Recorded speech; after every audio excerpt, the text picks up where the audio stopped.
കഴിഞ്ഞ നിയമസഭാ തെരഞ്ഞെടുപ്പിൽ മുസ്ലിം ലീഗ് വിജയിച്ചു കയറിയ 20 സീറ്റുകളിൽ 16 എണ്ണത്തിലും ഒരു മാറ്റവും വരുത്താതെ 20 പേരുടെ സ്ഥാനാർത്ഥി പട്ടിക പ്രഖ്യാപിക്കുമ്പോൾ വനിതകളുടെയും യുവാക്കളുടെയും പ്രാതിനിധ്യം എവിടെ എന്ന ചോദ്യം അവശേഷിക്കുന്നുണ്ട്.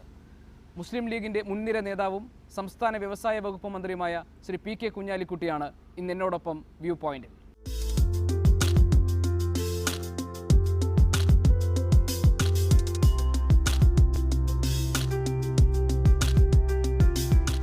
Minister, welcome to my show. Thank you. Sir, ഇപ്പോൾ വലിയൊരു തലവേദന ഒഴിഞ്ഞു നിൽക്കുന്ന സമയമായിരിക്കുമല്ലോ. കാരണം 20 പേരുടെ സ്ഥാനാർത്ഥി പട്ടിക ലീഗ് പ്രഖ്യാപിച്ചു കഴിഞ്ഞു. പക്ഷേ അതിൽ ഇൻട്രസ്റ്റിംഗ് ആയിട്ടുള്ള ചില കാര്യങ്ങളുണ്ട്. അതിലൊന്ന്, 16 പേരുടെ സീറ്റിൽ ഒരു മാറ്റവും വരുത്തിയിട്ടില്ല. പുതുതായി 4 പേർ വരുന്നു.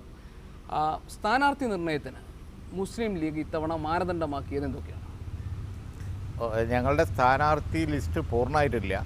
ഇനി ബാക്കിയുള്ളതും കൂടി വരുമ്പോഴേ ഞങ്ങളെടുത്ത മാനദണ്ഡം പൂർത്തിയാവുകയുള്ളൂ. പല മേഖലകൾക്കും പ്രാതിനിധ്യം വരാനിരിക്കുന്നതേ ഉള്ളൂ.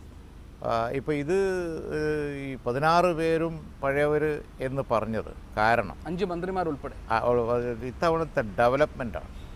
ഉമ്മൻചാണ്ടി സർക്കാരിൻ്റെ ഡെവലപ്മെൻറ്റ് ഒരു കണക്കിന് പറഞ്ഞാൽ ഗംഭീരമാണ്, വളരെ ഗംഭീരമാണ്. ആ ഡെവലപ്മെൻറ്റ് ഏറ്റവും കൂടുതൽ നടന്ന നിയോജക മണ്ഡലങ്ങളാണ് ഞങ്ങളുടെ നിയോജക മണ്ഡലങ്ങളൊക്കെ. അതുകൊണ്ട് ജനങ്ങൾക്ക് പൊതുവെ നിലവിലുള്ള MLA-മാർ വളരെയധികം അവർക്ക് അംഗീകരിക്കാൻ സ്വീകാര്യരാണ്. അതാണ് പ്രധാനമായി അതിൽ വന്ന ഒരു മാനദണ്ഡം. ഒരു ഭാഗത്ത് മറ്റു ചില വിമർശനങ്ങളും ഉയർന്നു വരുന്നുണ്ട്. അതിലൊന്ന്, വനിതാ പ്രാതിനിധ്യമില്ല, അതേപോലെ യുവാക്കൾക്ക് വേണ്ട പ്രാതിനിധ്യം കിട്ടിയിട്ടില്ല. അപ്പോൾ യൂത്ത് ലീഗ് എല്ലാം അവരുടെ ആശങ്കകൾ, അവർക്കുള്ള ചില പ്രശ്നങ്ങളൊക്കെ അവർ ഉന്നയിച്ചു വരുന്നുണ്ട്. എന്തുകൊണ്ടാണ് ഇപ്പോൾ താങ്കൾ പറഞ്ഞതുപോലെ അവരുടെ പെർഫോമൻസ് ആണ് ഇതിനകത്ത് ഒരു ക്രൈറ്റീരിയ ആയിട്ട് നിന്നതെങ്കിൽ പെർഫോമൻസ് ഉണ്ടാകുന്നത് ലീഗ് എടുക്കുന്ന നയങ്ങളുടെ, താങ്കൾ പറഞ്ഞതുപോലെ ഈ സർക്കാർ മൊത്തമായി എടുക്കുന്ന നയങ്ങളുടെ ഭാഗമായി പ്രവർത്തിക്കുന്നത് കൊണ്ടാണ്. അതിനപ്പുറത്തേക്ക് വളരെയധികം യുവാക്കൾ കയറി വരുന്ന ഈ പാർട്ടിയിൽ എന്തുകൊണ്ട് ചെറുപ്പക്കാർക്കൊരു പ്രാതിനിധ്യം ഉണ്ടായില്ല? ഇല്ല, ഞാൻ പറഞ്ഞല്ലോ, ഞങ്ങളുടെ സ്ഥാനാർത്ഥി ലിസ്റ്റ് പൂർണ്ണമായി പബ്ലിഷ് ചെയ്തിട്ടില്ല. പൂർണ്ണമായി പബ്ലിഷ് ചെയ്യുമ്പോഴേ ഏതൊക്കെ സെക്ടറിന് ഇനി പ്രാതിനിധ്യം കിട്ടും അല്ലെങ്കിൽ ഇല്ല എന്നുള്ള ഒരു വിലയിരുത്തലിന് അവസരമുള്ളൂ. അതുകൊണ്ട് 4 സീറ്റുകൾ ഇനിയും വരാനുണ്ട്. 24-ൽ 4 എന്ന് പറഞ്ഞാൽ വലിയ പെർസെൻറ്റേജ് ആണല്ലോ. 4 സീറ്റ് ഇനിയും വരാനുണ്ട്. അപ്പോൾ ഒരു പക്ഷേ ഇത് സിറ്റിംഗ് സീറ്റിൽ മാത്രമേ ഞങ്ങൾ ആളുകളെ പ്രഖ്യാപിച്ചുള്ളൂ. അതാണ് എടുത്ത മാനദണ്ഡം. നിലവിലുള്ള സീറ്റുകൾ ഇത് UDF ചർച്ച പൂർത്തിയായതിനു ശേഷമേ സിറ്റിംഗ് അല്ലാത്ത സീറ്റുകളെ സംബന്ധിച്ച് തീരുമാനം വരുള്ളൂ. അപ്പോൾ തീർച്ചയായിട്ടും എല്ലാ മേഖലകൾക്കും പ്രാതിനിധ്യം കൊടുക്കാനാണ് പാർട്ടി ശ്രമിക്കുക. അത് ഈ 4 കൂടി വരുമ്പോഴേ അറിയുള്ളൂ. അതായത് ഇനി വരാനുള്ളത് കുറ്റിയാടി, ഇരവിപുരം, ഗുരുവായൂർ, കുന്നമംഗലം. അതെ, ഈ 4 സ്ഥലത്തെയാണ് വരാനുള്ളത്. അപ്പോൾ 4 ഉള്ളൂ. അതായത് 24 സീറ്റ് മതി. അതിൽ കൂടുതൽ ലീഗ് ചോദിക്കാൻ ഉദ്ദേശിക്കുന്നില്ല. അതും അല്ല, ഞങ്ങൾ കൂടുതൽ സീറ്റ് ചോദിച്ചിട്ടില്ല. കാരണം എന്താണെന്ന് വെച്ചാൽ 24 സീറ്റ് അതിൽ പല അഡ്ജസ്റ്റ്മെൻറ്റുകളും ഞങ്ങൾ പറഞ്ഞിട്ടുണ്ട്. അതിൽ ചില മാറ്റങ്ങളൊക്കെ ഞങ്ങൾ ഇരുകൂട്ടർക്കും ബുദ്ധിമുട്ടില്ലാത്ത വിധത്തിലുള്ള ചില ചേഞ്ചസ് ഒക്കെ ഡിസ്കസ് ചെയ്യുന്നുണ്ട്. അതുകൂടാതെ നമ്പർ കൂട്ടാൻ ഞങ്ങൾ പറഞ്ഞിട്ടില്ല. നമ്പർ കൂട്ടൽ ഒരു ബുദ്ധിമുട്ട് UDF-ന് വരണ്ട എന്നുള്ള നിലയിൽ ഏതെങ്കിലും സാഹചര്യത്തിൽ അങ്ങനെ ഒരു പ്രശ്നം വന്നാൽ അത് ഞങ്ങൾ മ്യൂച്വലായിട്ട് ആലോചിക്കും. അവിടെ ലീഗ് മത്സരിക്കുന്നതാണ് നല്ലതെന്ന് പറഞ്ഞാൽ അവർ ഞങ്ങളോട് പറയുകയും ചെയ്യും. കാരണം ഞങ്ങൾ ലീഗുമായി അങ്ങനെ ബാർഗെയിനിങ് നടക്കാറില്ല. ഞങ്ങൾ വളരെ അണ്ടർസ്റ്റാൻഡിങ്ങിലുള്ള ഒരു സീറ്റ് ഷെയറിങ്ങിൽ ഉണ്ടാവാറുള്ളൂ. അതായത് ഒരു സീറ്റ് ഷെയറിങ് കാലാകാലങ്ങളിൽ അങ്ങനെയാണ്. സാധാരണ നിലയിൽ ഒരു പാർട്ടിയുടെ ഐക്യം, അഭിപ്രായ ഐക്യം, ഇതെല്ലാം പുറത്തു വരുന്നത് ഒരുമിച്ച് എല്ലാ സീറ്റുകളിലേക്കുമുള്ള സ്ഥാനാർത്ഥികളെ പ്രഖ്യാപിക്കുമ്പോഴാണ്. ഇത് 20 സീറ്റ് പ്രഖ്യാപിച്ചു കഴിഞ്ഞു, സിറ്റിംഗ് സീറ്റുകൾ പ്രഖ്യാപിച്ചു കഴിഞ്ഞു. ഇനി 4 സീറ്റ് മാറ്റി വെച്ചിരിക്കും. ഈ 4 സീറ്റിൽ സീറ്റുകളുടെ കാര്യത്തിൽ അവ്യക്തത ഉള്ളത് കൊണ്ടാണോ? സ്ഥാനാർത്ഥികൾ ആരായിരിക്കണം, അവർ ഏതൊക്കെ പ്രാതിനിധ്യം നൽകണം? സീറ്റുകളുടെ കാര്യത്തിൽ UDF-ൽ ചർച്ച വേണം എന്നുള്ളത് കൊണ്ടാണ്. ഇരവിപുരമായിരിക്കും ഉദ്ദേശിക്കുന്നത്. ഇരവിപുരം ആണ്. ഇപ്പോൾ മറ്റ് സീറ്റുകളെ സംബന്ധിച്ചും ഒരു വിൻ വിൻ സിറ്റുവേഷൻ ഉണ്ടെങ്കിൽ, 2 കൂട്ടർക്കും ബെനിഫിഷ്യലാണെങ്കിൽ ചില ചേഞ്ചസൊക്കെ ഡിസ്കസ് ചെയ്യുന്നുണ്ട്. അതൊക്കെ വെച്ചിട്ടാണ് ഈ ചർച്ച. ഇരവിപുരത്തിൻ്റെ കാര്യത്തിൽ ലീഗിനകത്ത് ഒരു തീരുമാനം ഉണ്ടായിട്ടുണ്ടോ? ഇല്ല, UDF-ആണ് തീരുമാനിക്കേണ്ടത്. അല്ല, പിന്നീട് ഒരു പാർട്ടി UDF-ലേക്ക് വന്നു. ഞങ്ങൾ RSP ഞങ്ങൾ മത്സരിക്കുന്ന ഒരു സീറ്റാണെങ്കിലും ഇനി അത് കൂട്ടായ ആലോചനയിലൂടെ വേണം തീരുമാനമെടുക്കാൻ. RSP ഉന്നയിക്കുന്ന അവർക്ക് ഈ സീറ്റ് വേണമെന്നതിന് അവർ ഉന്നയിക്കുന്ന ഒരു അവകാശവാദം, ഒരു ന്യായം, ഇരവിപുരം അവരുടെ സിറ്റിംഗ് MLA AICCൻ്റെ സീറ്റാണ്, സിറ്റിംഗ് സീറ്റാണ്.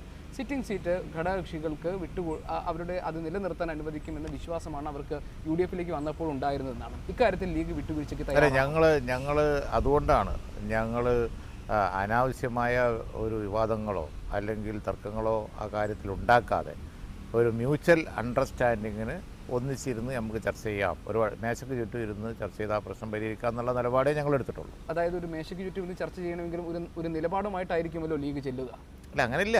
അതെന്താണെന്ന് വെച്ച് കഴിഞ്ഞാൽ പിന്നെ അവരുടെ സിറ്റിംഗ് സീറ്റാണ് എന്നുള്ളത് വസ്തുതയാണല്ലോ. അത് വെച്ചുകൊണ്ട് തന്നെ ഞങ്ങൾക്ക് കാര്യങ്ങൾ പിന്നെ ചർച്ച ചെയ്യാമല്ലോ, കുഴപ്പമില്ല. പകരം ചടയമംഗലമോ കരുനാഗപ്പള്ളിയോ കായംകുളമോ ഒക്കെ ലീഗിന് തരാം എന്ന ഒരു നിർദ്ദേശവുമായി ആയിരിക്കും RSP. ഇല്ല, ഇന്ന സീറ്റ് എന്ന് പറഞ്ഞ് ഇതുവരെ പാർട്ടിയുടെ മുമ്പിൽ വന്നിട്ടില്ല. നടക്കാനിരിക്കുന്നേ ഉള്ളൂ. കാരണം എല്ലാ പാർട്ടികളും ഒരുമിച്ചിരുന്നു കൊണ്ട് ഉള്ള ഒരു ചർച്ച ഇതുവരെ ഉണ്ടായിട്ടില്ല. ഈ ആഴ്ച അതുണ്ടാവും എന്നാണ് കരുതുന്നത്. ഇനി പ്രഖ്യാപിക്കാനിരിക്കുന്ന 4 സീറ്റുകളിലേക്ക് ഞാൻ വീണ്ടും വരുന്നു. ഈ 4 സീറ്റുകളിൽ വനിതകൾക്കും യുവാക്കൾക്കും പ്രാതിനിധ്യം ഉറപ്പുവരുത്തും? അല്ല, അങ്ങനെ പറയാൻ കഴിയില്ല.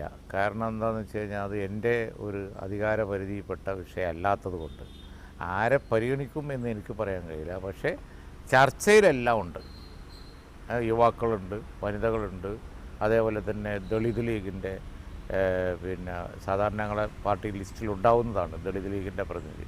ഇതെല്ലാം ചർച്ചയിൽ ഇപ്പോൾ ഉണ്ട്. ഈ ബാലുശ്ശേരിക്ക് പകരം പിന്നെ മറ്റൊരു സീറ്റ്, അല്ലെ കുന്നമംഗലത്തിന് പകരം ബാലുശ്ശേരി, അതല്ലെങ്കിൽ കുറ്റ്യാടിക്ക് പകരം മറ്റൊരു സീറ്റ്, അങ്ങനെ കോൺഗ്രസുമായി ഒരു അഡ്ജസ്റ്റ്മെൻറ്റിന് വേണ്ടി വന്നാൽ ലീഗ്, താങ്കൾ പറഞ്ഞതുപോലെ ഒരു വിൻ വിൻ സിറ്റുവേഷൻ ഉണ്ടെങ്കിൽ വേണ്ടി വന്നാൽ ലീഗ് അത്തരം അഡ്ജസ്റ്റ്മെൻറ്റുകൾക്ക് തയ്യാറാണ്. അല്ല, അതാണ് ഞങ്ങൾ ചർച്ച ചെയ്യുന്നത്. അതാണ് ഞങ്ങൾ അഡ്ജസ്റ്റ്മെൻറ്റിന് തയ്യാറാണ് എന്ന് ഞാൻ പറയില്ല.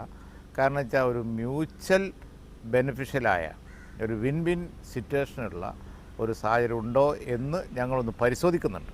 ഈ സ്ഥാനാർത്ഥികളെ പ്രഖ്യാപിച്ച സീറ്റിലും വേണമെങ്കിൽ കോൺഗ്രസുമായി ഈ ഉഭയകക്ഷി ചർച്ചയ്ക്കിടയിൽ വേണമെങ്കിൽ തീരുമാനം ഈ പാർട്ടി മാറ്റാം എന്നുണ്ടോ? അങ്ങനല്ല. ഇത് എല്ലാ കാലത്തും ഞങ്ങൾ മത്സരിച്ച് വരുന്ന സീറ്റുകളാണല്ലോ. അപ്പോൾ അതുകൊണ്ട് അതിൻ്റെ കാര്യത്തിൽ സംശയമൊന്നുമില്ല.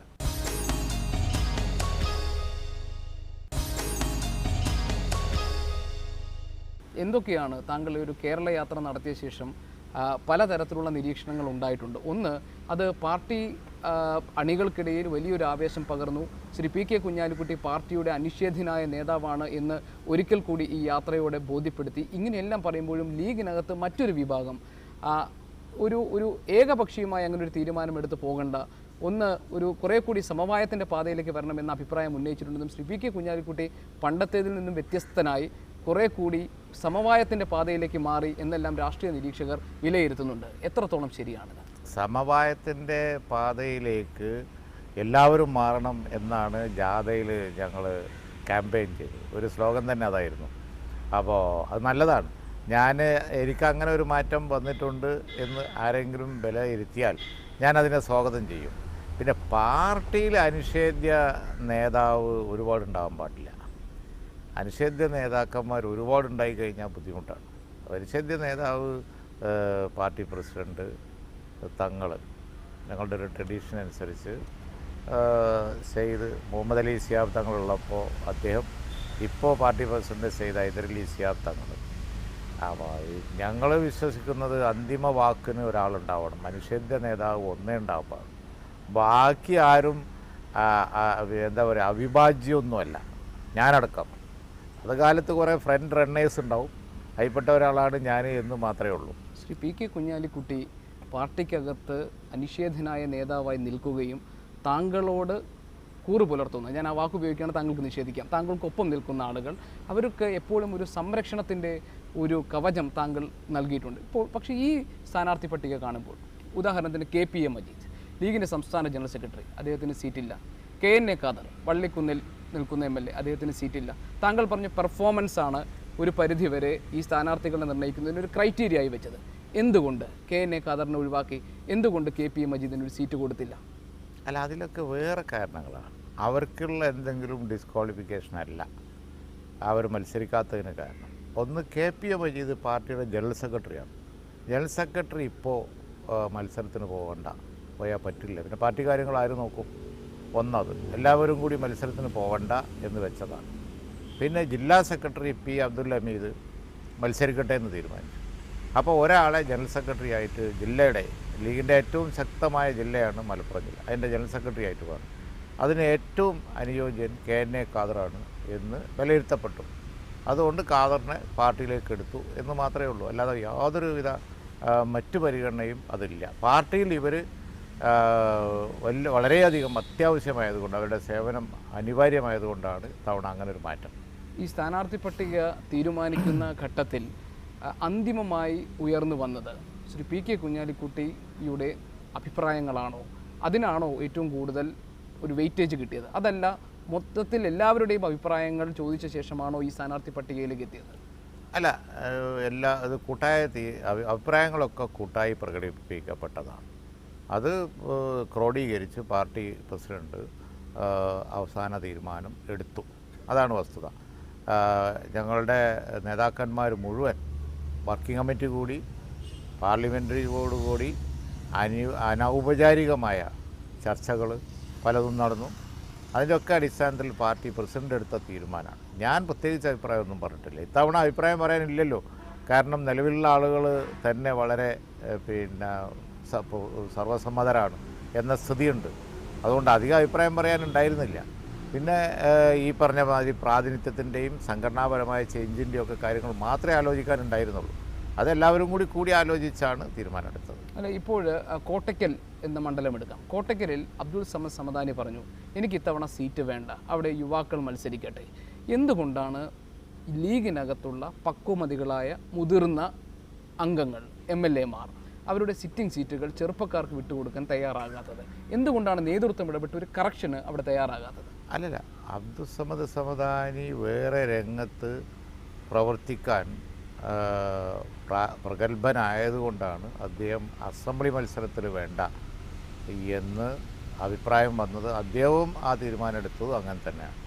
അഖിലേന്ത്യാ സെക്രട്ടറി, ജോയിൻറ്റ് സെക്രട്ടറി, അതേപോലെ തന്നെ വേറെ പല കപ്പാസിറ്റികൾ ഇപ്പോൾ ഉണ്ട്. ഇനിയും പല കപ്പാസിറ്റികളിലും അദ്ദേഹം വരും. അദ്ദേഹത്തിൻ്റെ നേച്ചറും കഴിവും അദ്ദേഹത്തിൻ്റെ ഇപ്പോഴത്തെ ചുറ്റുപാടുമൊക്കെ അനുസരിച്ച് അദ്ദേഹം തന്നെ ഇഷ്ടപ്പെടുന്നതും അതുപോലെ തന്നെ പാർട്ടി അദ്ദേഹത്തിന് പറ്റുമെന്ന് കരുതുന്നതുമായ പുതിയ രംഗങ്ങൾ അദ്ദേഹം വരും. അപ്പോൾ അതുകൊണ്ട് കോട്ടക്കലിൽ ഒരു മാറ്റം വന്നു. ഇപ്പോൾ നല്ല ഒരു പുതുമുഖമാണ് അവിടെ വന്നിരിക്കുന്നത്. അവിടെ പഴയ MLA KKS തങ്ങളുടെ മകൻ ആബിദ് ഹുസൈൻ തങ്ങളാണ് പുതുമുഖ വന്നിരിക്കുന്നത്. അങ്ങനെ ഓരോ മാറ്റങ്ങളാണ് വന്നിരിക്കുന്നത്. സ്ഥാനാർത്ഥി പട്ടിക പ്രഖ്യാപിക്കുന്നതിന് മുൻപ് ശ്രീ PK കുഞ്ഞാലിക്കുട്ടി വേങ്ങരിൽ നിന്ന് മാറി മലപ്പുറത്തേക്ക് വരാനുള്ള സാധ്യതയുണ്ട് എന്ന് പറഞ്ഞു കേട്ടിരുന്നു. അങ്ങനെ ഒരു ആലോചന താങ്കളുടെ മനസ്സിലുണ്ടായിരുന്നു? ഇല്ല, ഒരു സമയത്തും ഉണ്ടായിരുന്നില്ല. അത് കേവലം അഭ്യൂഹം മാത്രമാണ് ഉണ്ടായിരുന്നു. അതിനല്ലെങ്കിൽ എന്താ പ്രസക്തി വേങ്ങരായി മലപ്പുറമായി? എല്ലാം എൻ്റെ പ്രവർത്തന രംഗങ്ങളാണ്. ഞാൻ മലപ്പുറത്ത് മുനിസിപ്പൽ ചെയർമാനായിരുന്നു. വേങ്ങരപ്പോൾ കഴിഞ്ഞ പ്രാവശ്യം MLA ആയി. എല്ലാം പ്രവർത്തന രംഗങ്ങൾ തന്നെ. അതിൽ വലിയ കാര്യമൊന്നുമില്ല. ഇപ്പോൾ ഞാൻ ഈ ജില്ലയിൽ മുഴുവൻ കാര്യം എൻ്റെ കോൺസ്റ്റിറ്റ്യുവൻസി എന്നുള്ള നിലക്ക് നോക്കുന്ന ആളാണ്. അതുകൊണ്ട് അതിൽ വലിയ കാര്യമില്ല. പക്ഷെ അത് മീഡിയ അങ്ങനെ പറഞ്ഞു എന്ന് മാത്രമേ ഉള്ളൂ. പ്രായം കൊണ്ടായാലും അനുഭവം കൊണ്ടായാലും ശ്രീ PK കുഞ്ഞാലിക്കുട്ടിക്ക് ഈ ലീഗിനകത്തുള്ള ഒരു മുതിർന്ന നേതാവായി മാറുകയാണ്. താങ്കൾ നേരത്തെ പറഞ്ഞു സമവായത്തിൻ്റെ പാതയിലേക്ക് ഞാൻ വന്നു എന്ന് വിലയിരുത്തപ്പെടുന്നത് സന്തോഷം തരുന്ന കാര്യമാണെന്നാണ്. എപ്പോഴെങ്കിലും താങ്കൾ സംസ്ഥാന രാഷ്ട്രീയത്തിൻ്റെ ഈ കളം വിട്ട് ദേശീയ രാഷ്ട്രീയത്തിലേക്ക് മാറാൻ വേണ്ടി ആഗ്രഹിച്ചിട്ടുണ്ടോ?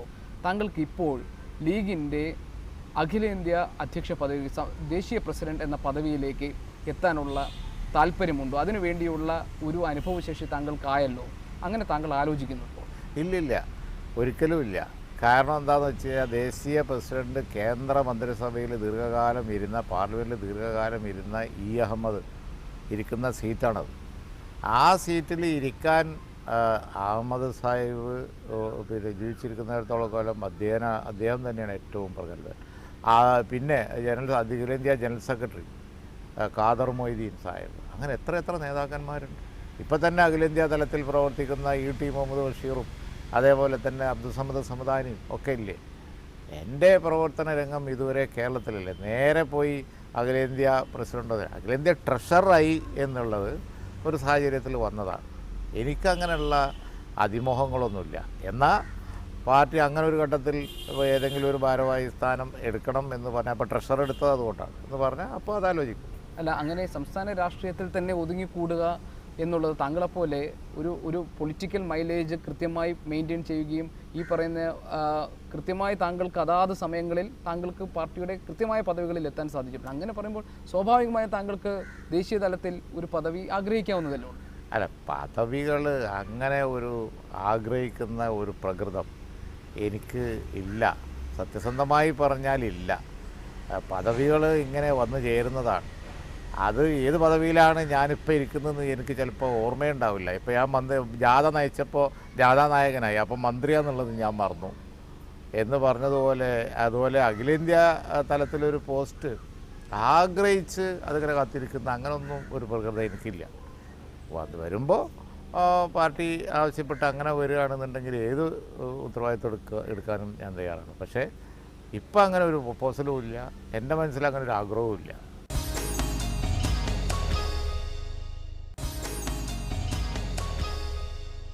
കേരളത്തിൽ UDF-നകത്ത് ഭൂകമ്പങ്ങൾ ഉണ്ടായിക്കൊണ്ടിരിക്കുകയാണ്. കേരള കോൺഗ്രസ് എമ്മിൽ നിന്ന് ജോസഫിനെ അനുകൂലിച്ചിരുന്ന ഒരു വിഭാഗം അവർ വിട്ടുപോകുന്നു. അവർ വേറിട്ട് ഇനി ഇടതുപക്ഷത്തിൻ്റെ ഭാഗമാകാൻ വേണ്ടിയുള്ള രാഷ്ട്രീയ തീരുമാനം എടുത്തിരിക്കുന്നു. ഇതിനെങ്ങനെ താങ്കൾ കാണുന്നു ഒരു പ്രധാന ഘടകകക്ഷി എന്നല്ലേ? അല്ല, ഒന്നാമത് പോയി കഴിഞ്ഞിട്ടില്ല. പക്ഷേ ഞാൻ മനസ്സിലാക്കുന്നത് KM മാണിയും PJ ജോസഫും ഒക്കെ യോജിച്ച് പ്രവർത്തിക്കുന്നു എന്നാണ്. അപ്പോൾ അത് കേരള കോൺഗ്രസ്സുകളുടെ ഒരു പിളർപ്പായി കാണാൻ കഴിയില്ല. PJ ജോസഫും KM മാണിയും ഒരുമിച്ച് പ്രവർത്തിക്കുമ്പോൾ അതാണ് അവരുടെ യോജിച്ച പാർട്ടി. അക്കാര്യത്തിൽ സംശയമൊന്നുമില്ല. ഘടകകക്ഷി എന്ന നിലയിൽ ലീഗ് പലപ്പോഴും ഈ സീറ്റ് വിഭജനത്തിൻ്റെ കാര്യത്തിലും ഒക്കെ തന്നെ ഒരു മിതത്വം പാലിച്ചിട്ടുണ്ട്. ഇപ്പോൾ താങ്കൾ പറഞ്ഞതുപോലെ 24 സീറ്റ്, ഞങ്ങൾക്ക് കൂടുതൽ സീറ്റ് വേണ്ട, അങ്ങനെ തീരുമാനം നിലപാട് നിങ്ങൾ എടുത്തു. പക്ഷേ കേരള കോൺഗ്രസിൻ്റെ കാര്യത്തിൽ അവർ കൂടുതൽ സീറ്റുകൾ ഇത്തവണ ആവശ്യമുണ്ട്, ഞങ്ങൾക്ക് അതിന് അർഹതയുണ്ട് എന്ന നിലപാട് സ്വീകരിച്ചിരിക്കുന്നു. ഇത് ഏതെങ്കിലും തരത്തിലുള്ള പ്രശ്നങ്ങൾ UDF-നകത്ത് സൃഷ്ടിക്കാൻ പോകുന്നുണ്ടോ? ലീഗ് ഇത്തരം കാര്യങ്ങളിൽ അഭിപ്രായം പറയുന്നു? അല്ല, ഇതൊക്കെ എല്ലാ കാലത്തും ഉള്ളത് തന്നെയാണ്. ഞങ്ങളുടെ പ്രശ്നം അധികം കുഴപ്പമാവാറില്ല സാധാരണ. അതുകൊണ്ട് ഞങ്ങളുടേതായ ഒരു ഗുഡ് വിൽ ഉപയോഗിച്ച് പ്രശ്നം തീർക്കാറുണ്ട്. വേണ്ടി വന്ന ഇത്തവണയും ഞങ്ങൾ ആ നിലയിൽ ഇടപെടും.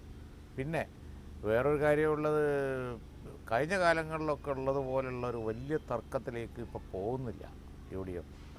തീരാവുന്ന പ്രശ്നങ്ങളേ ഉള്ളൂ എന്നാണ് എൻ്റെ അഭിപ്രായം.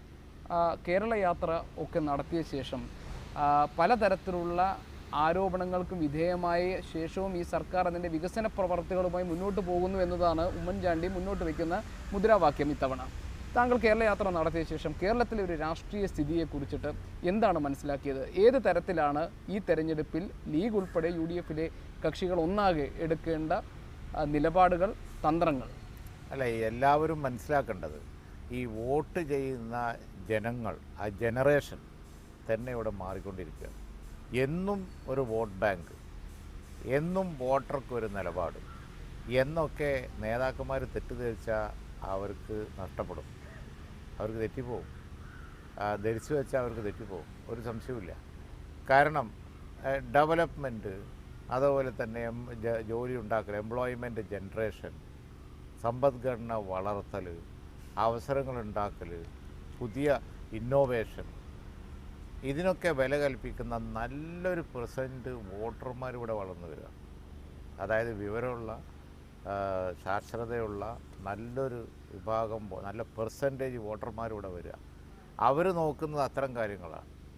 അവർ ഈ വില കുറഞ്ഞ കോൺട്രോവേഴ്സി ഒക്കെ ഉണ്ടാക്കിയാൽ അതിനൊരു വലിയ അവർ കൽപ്പിക്കില്ല.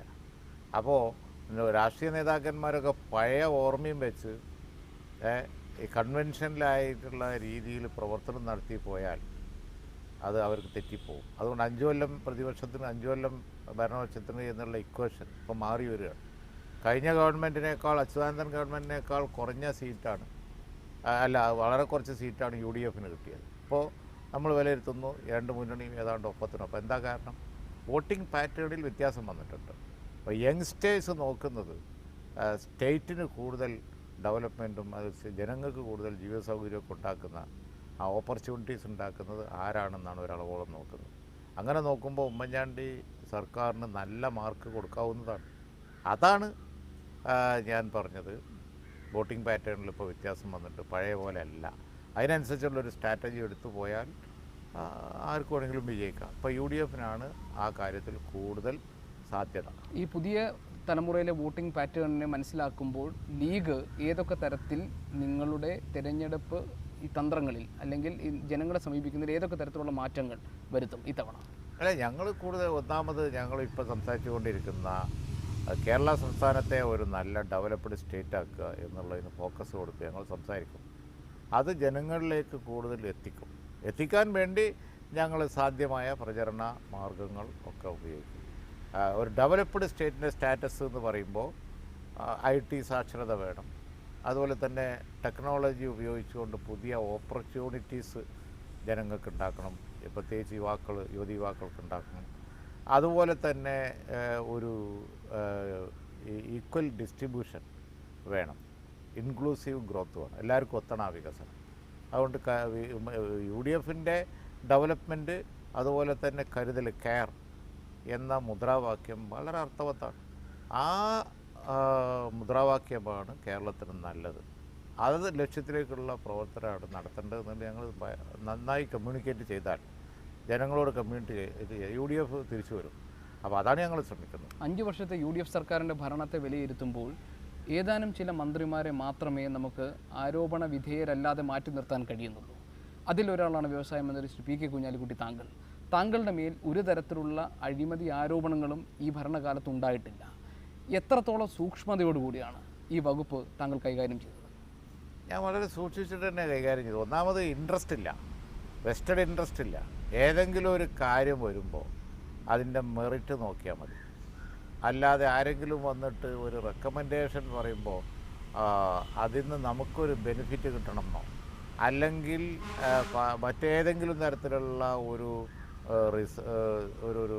എന്താ പറയുക, പാർട്ടിക്കോ നമുക്കോ അല്ലെങ്കിൽ മറ്റെന്തെങ്കിലും നിലക്കോ ഉള്ള ഒരു സ്വാധീനം അതിൽ വന്നിട്ട് ആ തീരുമാനം എടുക്കുക എന്നുള്ള എൻ്റെ മനസ്സ് ഒരു വിഷയം വന്നു കഴിഞ്ഞാൽ അതിൻ്റെ ഒരു മെറിറ്റില്ലാത്തൊരു സംഗതിയിൽ പോവില്ല. അങ്ങനത്തെ ഒരു കണ്ടീഷനിൽ മൈൻഡ് സെറ്റ് ആക്കി വെച്ചിട്ടുണ്ടായിരുന്നു. ഏത് പ്രശ്നം വന്നു കഴിഞ്ഞാൽ അതിൻ്റെ ന്യായം എന്താ വെച്ചാൽ അത് പറയും. അങ്ങനെ നമ്മൾ പോയി കഴിഞ്ഞാൽ ഒരു വിധത്തിലും നമ്മൾ പെടൂല. ചിലപ്പോൾ ഇങ്ങനെയൊക്കെ പോയി കഴിഞ്ഞാലും പിന്നെ അബദ്ധത്തിൽപ്പെട്ടേക്കാം. അബദ്ധം പറ്റിയതാണെന്നുള്ളത് തുറന്നു പറഞ്ഞാൽ മതി. പക്ഷെ ഉദ്ദേശശുദ്ധി ഉണ്ടെങ്കിൽ നമ്മൾ അഴിമതി ചെയ്യൂല. അഴിമതി ചെയ്യണമെങ്കിൽ വളരെ പ്ലാൻ ചെയ്ത് കരുതി കൂട്ടി ചെയ്യണം. അപ്പോൾ ഞാനത് അങ്ങനെ ഒരു പ്രത്യേകിച്ച് സ്വന്തമായ ഇൻട്രസ്റ്റോ അല്ലെങ്കിൽ സ്വന്തക്കാർക്ക് വേണ്ടിയുള്ള ഇൻട്രസ്റ്റോ ഈ പ്രാവശ്യം ഉണ്ടായിട്ടില്ല. അതുതന്നെയാണ് അതിൻ്റെ കാരണം. സദുദ്ദേശത്തോടെ കാര്യക്ഷമമായി പ്രവർത്തിക്കാൻ ഇനിയും കഴിയട്ടെ. Thank you very much. Thank you very much. വളരെ നന്ദി. വളരെ